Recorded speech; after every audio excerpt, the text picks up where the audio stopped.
தமிழகத்தில் இருந்து அதிக அளவில் ஏசி பேருந்துகளை இயக்கும் பிற மாநில போக்குவரத்து கழகங்கள் வருவாயை பெருக்கி அசத்துகின்றன. ஆனால் நஷ்டத்தில் இயங்கும் தமிழக போக்குவரத்து கழகங்களோ இந்த வழித்தடங்களை கண்டுகொள்ளவில்லை என்ற குற்றச்சாட்டு முன்வைக்கப்படுகிறது.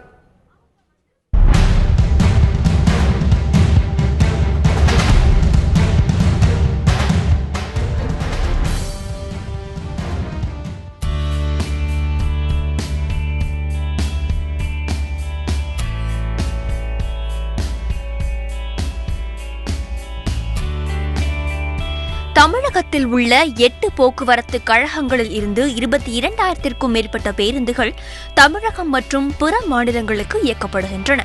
இருந்தபோதிலும் ஆண்டிற்கு 1000 கோடி ரூபாய் நஷ்டத்திற்கு கழகங்கள் தள்ளப்பட்டுள்ளன. வருவாயை விட இயக்க செலவு அதிகம் என்பதால் நஷ்டம் தொடர்கிறது. சென்னை பெங்களூரு இடையே 30க்கும் மேற்பட்ட ஏசி பேருந்துகளை கர்நாடக போக்குவரத்து கழகம் இயக்கி பயணிகளை கவர்ந்துள்ளது. 100க்கும் மேற்பட்ட ஆம்னி பேருந்துகளும் இந்த வழித்தடங்களில் இயக்கி லாபம் பார்க்கின்றன. ஆந்திர மாநில போக்குவரத்து கழகமும் தன் பங்கிற்கு சென்னையில் இருந்து திருப்பதி, ஹைதராபாத் உள்ளிட்ட இடங்களுக்கு அதிக ஏசி பேருந்துகளை இயக்கி வருவாய் ஈட்டுகிறது. தமிழகத்திலோ அரசு விரைவு போக்குவரத்து கழகத்தின் சார்பில் 1200 பேருந்துகள் இயக்கப்படுகின்றன. இவற்றில் 50 ஏசி பேருந்துகளும் அடங்கும். இவற்றில் கையிருப்பாக உள்ள 2 பேருந்துகள் மட்டும் சென்னையில் இருந்து பெங்களூருவுக்கு இயக்கப்படுகின்றன. இருப்பினும் எந்த லாபமும் ஈட்டிய பாடில்லை. ஒரு 100 பேருந்துகள் ஒரு 8 ஆண்டுகளுக்கு முன்னால் வால்வே பேருந்துகள் வாங்கப்பட்டது, ஏசி பேருந்துகள். அது தற்பொழுது கண்டமாகி இயக்கப்பட முடியாத நிலையில் இருக்கிறது.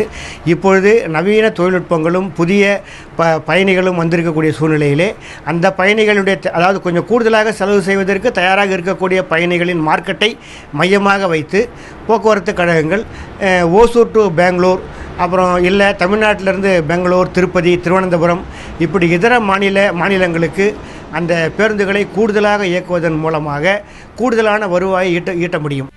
29ஆம் தேதி சட்டப்பேரவையில் போக்குவரத்து துறை மானிய கோரிக்கை விவாதம் வரவுள்ள நிலையில் புதிய பேருந்துகளை அதிகம் இயக்க வேண்டும் என்ற கோரிக்கையும் எழுந்துள்ளது. பயணிகள் மேம்பாடுங்கிறது தான் மிக முக்கியமானது. பயணிகள் மேம்பாடுனா போக்குவரத்து துறையில் இயங்குகிற பேருந்துகள் பொதுமக்களுக்கு சிறந்த சேவையை அளிக்க வேண்டும். அந்த அடிப்படையில் இந்த நேரத்தில் நாங்கள் கேட்குறதெல்லாம் இந்த புதிய பேருந்துகளை இயக்க வேண்டும். ஏன்னா பழைய பேருந்துகள் அதிகமான எண்ணிக்கையில் இருக்கின்றன.